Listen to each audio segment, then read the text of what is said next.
அங்கமெல்லாம் கண் படைச்சி ஆயிரமா பேர் படைச்சி வாரா பாருங்கம்மா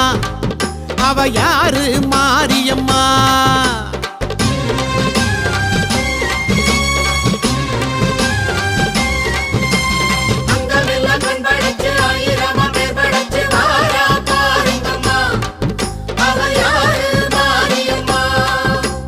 கண்ணபுரத்தா அவ என்ன படைச்சா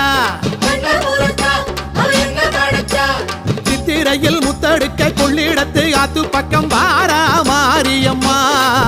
இப்ப வாரா ஊர்வலமா